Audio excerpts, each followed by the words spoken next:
Clic Asistencia, servicio de grúas 24 horas. Asistencia de vehículos en carretera, transporte de todo tipo de vehículos, turismos industriales, maquinaria industrial y embarcaciones.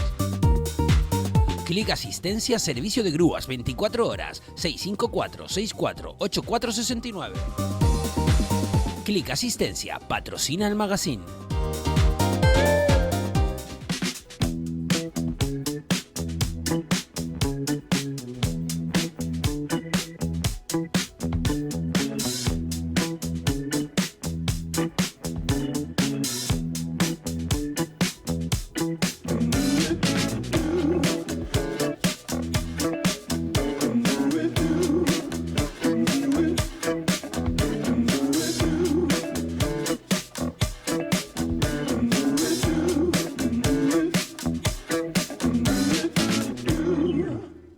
Bienvenidos y bienvenidas al magazine de Biosfera Televisión. Hoy vamos a empezar hablando de cine y filosofía. Vamos a ver cómo conjugamos estas dos ramas de la ciencia, porque esta semana empiezan ya las conferencias. Ya saben que la muestra de cine, además de cine, también se da una serie de conferencias y este año está dedicado al agua. Y tenemos con nosotros al filósofo, ¿no? Al filósofo Iván de los Ríos. Tú eres, además, trabajas en la Autónoma, ¿no, profesor?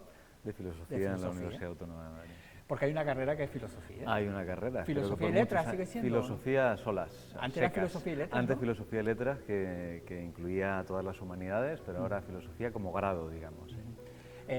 Antes de empezar, te había dicho que hace no sé si hace un par de años llamé a un profesor de filosofía porque hay un Día Mundial de la Filosofía, que antes se dice que era la María, incluso llegó a barajarse que podía desaparecer de los programas de estudio en los institutos. Y ahora tú me estás diciendo que es que después de la pandemia ha habido como Después de la pandemia, en la Autónoma de Madrid, por lo menos, hubo un repunte y se nos han llenado las aulas. Estamos casi a la altura de los médicos ya, ¿no? Sí, es cierto que ha habido un interés renovado, pero esto siempre ha pasado. Desde que mataron a Sócrates en Atenas, ¿no? La filosofía siempre ha estado un poquito arrinconada y de vez en cuando regresa, ¿no? ¿Y por qué crees que ha sido ese repunte? Imagino también por ese periodo de reflexión, ¿no? Pues no me atrevería a decir, y supongo que hay muchas causas, ¿no?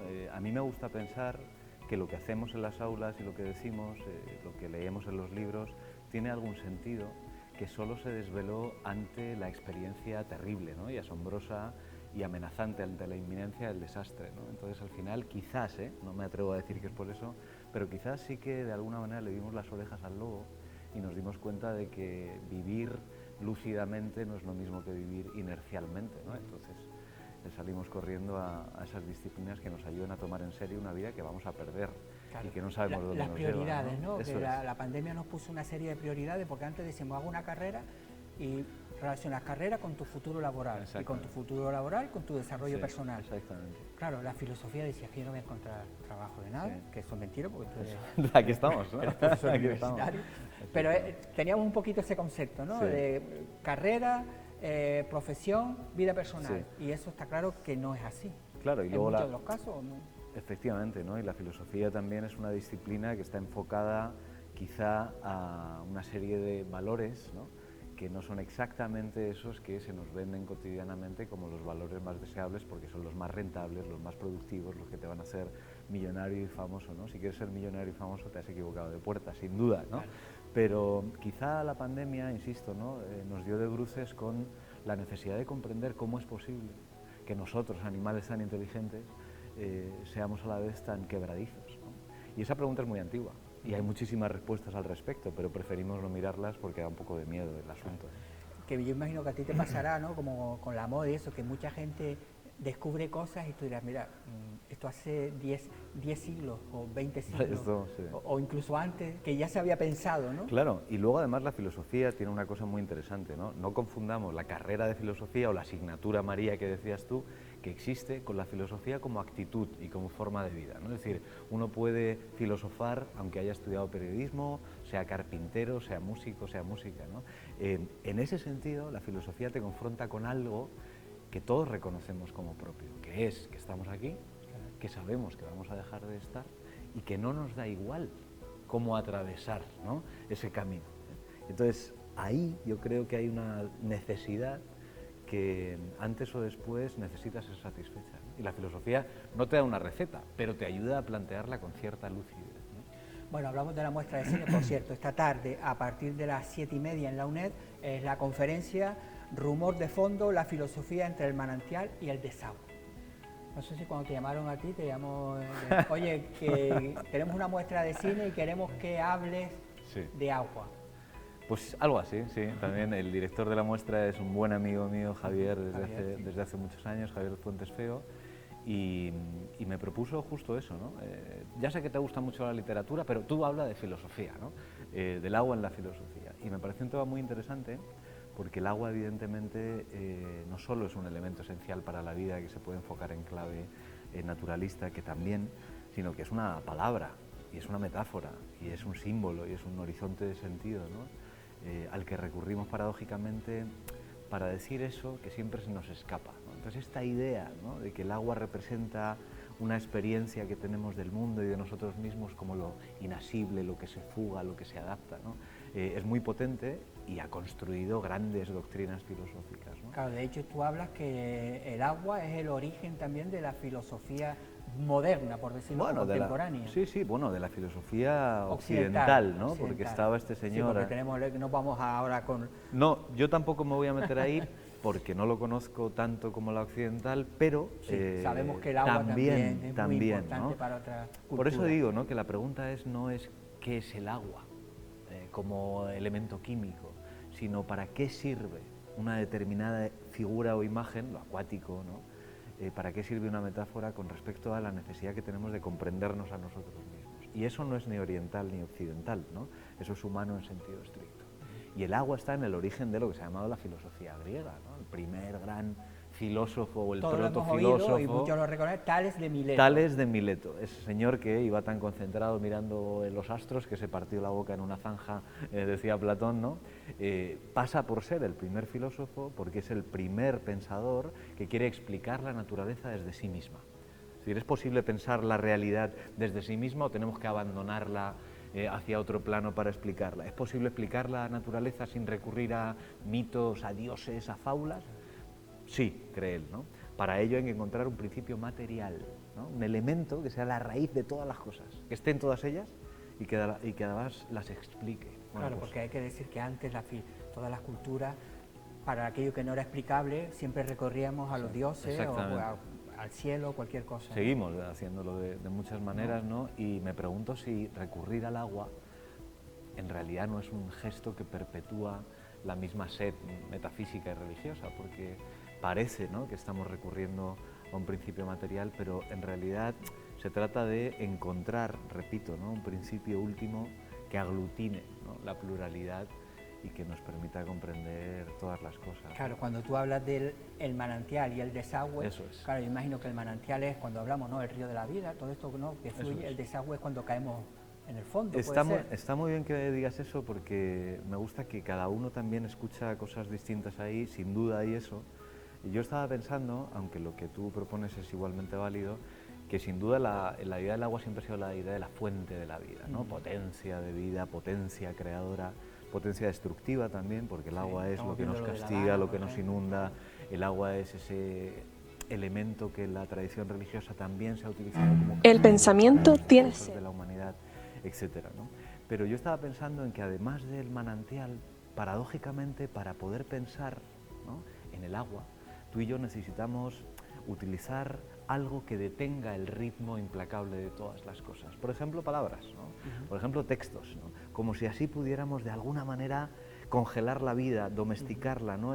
Someterla y encontrar suelo firme, ¿no? Entonces el desagüe también tiene que ver con que para pensar la vida hay que detenerla, ¿no? Para de alguna manera pensar el tiempo hay que detenerlo, porque tú y yo hace un rato venía hacia aquí a una entrevista y ya se está sucediendo, ¿no?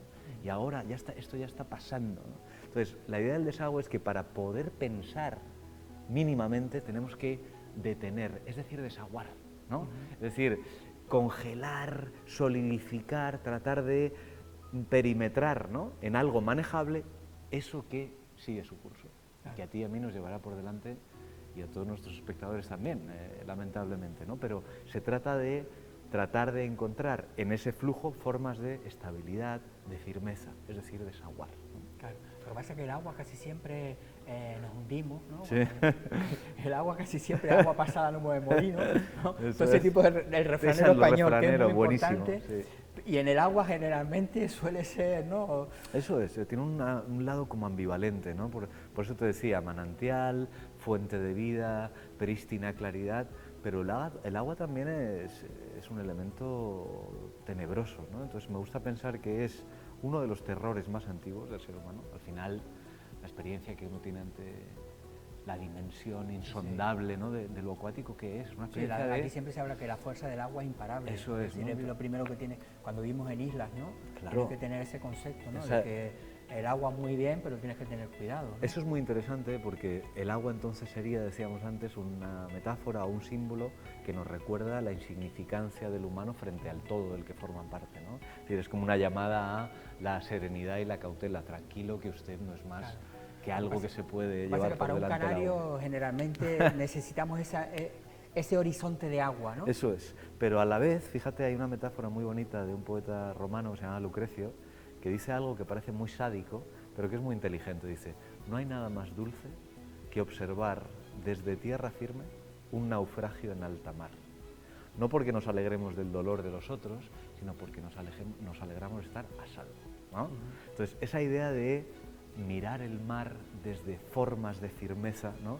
Como lugar de lo humano en sentido estricto, ¿no? Y el mar es el lugar de la fascinación, de la belleza, de la aventura, del peligro. ¿Cómo es posible que los seres humanos que montamos nuestras instituciones en suelo firme, aquí estamos haciendo una entrevista, tendamos a jugarnos una y otra vez la vida, ¿no?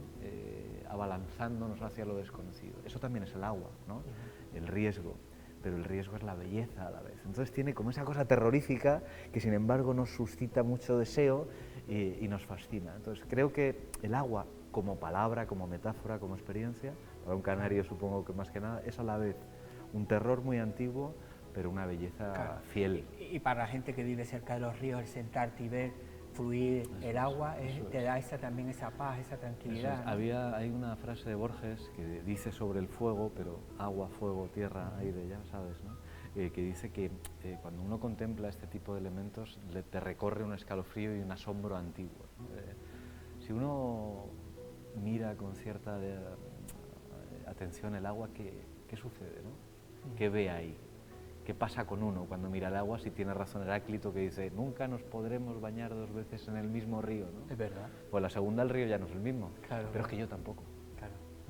Sí, sí, ¿no? Eso es lo que dicen, ¿no? Que tú nunca te bañas en el mismo, Eso con la es, misma agua, eso ¿no? es, Porque eso el río ya pasa, Eso es. igual pasa en el mar, pero son cosas que, ¿no? Que para ti siempre es el río, ¿no? Exactamente. Eso es lo del desagüe que te digo, ¿no? Es decir, necesito, porque de otra manera no puedo ni siquiera pensarlo, necesito detener y reunir ese flujo en, por ejemplo, un término, un gruñido que dice agua, una palabra que convoca todas las formas de agua. ¿Cómo es posible eso? Que el agua que se lleva por delante de mi casa sea la misma que me quita la sed. Sí, porque además cuando estás en tierra dices, me ahogo, Asfixia. ¿no? Te ahogas en el mar, ¿no? Exactamente, Pero en sí. principio estamos en tierra, ¿no? Sí. Pero Y luego tiene otra cosa muy bonita a nivel metafórico, yo creo, ¿no? Para los que vivís cerca del agua, y es lo imprevisible, ¿no? El agua es eso que te acoge, que te refresca, que parece tranquila y que de repente literalmente te puede dar. sí, la sí, el vuelta, revolcón que no se te olvida Eso, nunca. eso es, que si lo llamáis el revolcón. Como es la vida, ¿no? Exactamente. Eso me parece que es verdad en un sentido no meramente científico, ¿no? Esto no se puede, pero hay una verdad de fondo, nunca mejor dicho, en esa idea de el agua como aquello que en cualquier momento puede trocar tu vida en lo inesperado, ¿no? A mí me parece muy potente. Sí, el aquí revolcón, lo voy a utilizar en clase, el revolcón metafísico. Eso es. O si no, por eso, cuando quieres aprender a nadar, aquí lo que haces es lo empujas directamente. Claro, sí. Aquí no Bueno, hay- eso tiene sus riesgos, claro. Lo empujas Sí, y ya vas a aprender a nadar, ¿no? exactamente, El agua ya te va a enseñar, A ¿no? nadar se a aprende flotar, ¿no? nadando. La vida, ¿no? Claro, claro. Qué curioso además que cuando uno intenta flotar se hunde, ¿no? Y cuando deja de intentarlo o se muere, flota, ¿no? Entonces hay algo ahí extrañísimo con el agua. Y de cine, no sé si hay algo que... De cine, a mí me han invitado a la muestra de cine para hablar de filosofía, pero sé, por ejemplo, que mañana o pasado viene también, si no es cineasta, viene a hablar de cine y de hecho a hablar como del cine de Heráclito, ¿no? La idea de que el cine es una de esas formas artísticas que trata de dar cuenta o de representar sin congelarlo el flujo de la existencia, de la vida, del tiempo, ¿no? Me parece que el cine tiene mucho que enseñarle a la filosofía, ¿no? Es un arte más también, ¿no? Sí, claro. Evidentemente. Claro, que empiezas a hablar de gente de Heráclito, Sí. claro, estamos hablando de gente ya Hombre, que gente no están ya, aquí, que ya ¿no? talluditos. Pero es verdad, es decir, y parece mentira, ¿no? De recurrir, ¿no? A personas que han vivido en este mundo que no tiene nada que ver con el actual, ¿no? De las nuevas tecnologías y demás, pero el Exacto. pensamiento Claro. da igual que venga el coche eléctrico, que Exacto. aparque, ¿no? De forma automática, que estés todo el día en las redes, pero la Claro, filosofía... da igual desde cierto punto de vista, ¿no? Es decir, evidentemente que no da igual, ¿no? Tú y yo preferimos tener agua caliente, alcantarillado y luz y poder desplazarnos tranquilamente, ¿no? Y tener una salud pública.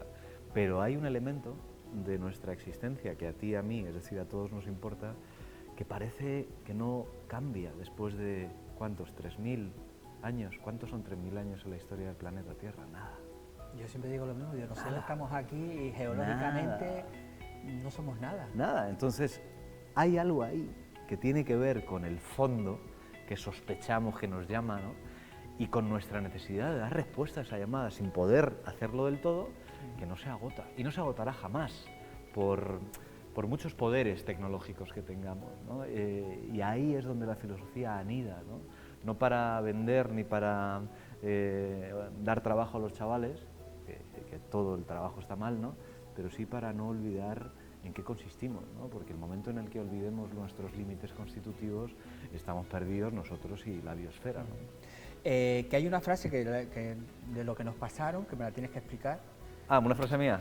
No lo sé, de lo que nos pasaron hay un poco de resumen de Dame. esta conferencia. Es esta tarde a partir de las 7:30 en la UNED. Ya saben, si quieren escucharlo un poquito mejor, Sí. esto es solamente un aperitivo. Un aperitivo, Un claro. aperitivo es el animal piensa y el agua ríe. Qué maravilla de frase. Pues sí, es mía, sí. Pero es mía porque es una especie de plagio. Estaba pensando en una frase de Milán Kundera, el novelista, que hablaba... ¿Cuál es el título del libro muy famoso? La La insoportable... levedad del Fíjate ser. el título, La insoportable levedad del ser, ¿no? Sí, sí. Este hombre, en algún momento, en unas conferencias, en el arte de la novela, creo que están, habla de un proverbio que él escuchaba de niño que dice: el hombre piensa y Dios ríe. Es decir, cuando el animal humano trata de calcular, domesticar, programar, descifrar, ¿no? El ser humano es tan inteligente que cree que puede someter la realidad y Dios se ríe, ¿no? Como en el libro de Job, ¿no? Cuando Job le dice a Dios: pero ¿cómo me has hecho esto? Esto es injusto. ¿Y tú qué sabrás? ¿Dónde estabas tú cuando yo hice al cocodrilo? Le dice Yahvé, ¿no? Se parece a eso. Entonces yo pensaba que el hombre piensa, es decir, el animal inteligente trata de cercar las aguas, encauzarlas, comprenderlas, examinarlas, y siempre hay algo ingobernable, ¿no? En el agua, a eso me refiero con el agua ríe, ¿no? El agua sonríe ante nuestra creencia casi infantil en que antes o después podremos someter y dominar lo indomable por excelencia, como el océano, a nuestro imperio calculador, ¿no? Me acordaba de una frase de Antonio Vega, el cantante, ¿te acuerdas? Que habla del mar profundo y sin domar, dice, ¿no? Entonces esa idea de que podemos domarlo todo mediante el intelecto es una idea que a las aguas, a las potencias, les parece ridícula, ¿no? Bueno, pues yo creo que con esta frase no vamos a tocarla, ni añadir ni aportar, pero eso sí, si están interesados, estar un ratito agradable escuchando, también si hay alguna pregunta te la pueden hacer, ¿no? Por Aquí, supuesto ¿no? que sí, por supuesto Que que es a partir de las 7:30 en la UNED, en el antiguo parador de turismo, hay la conferencia dentro de la muestra de cine de Lanzarote. Nosotros una pequeña pausa y continuamos en el magazine.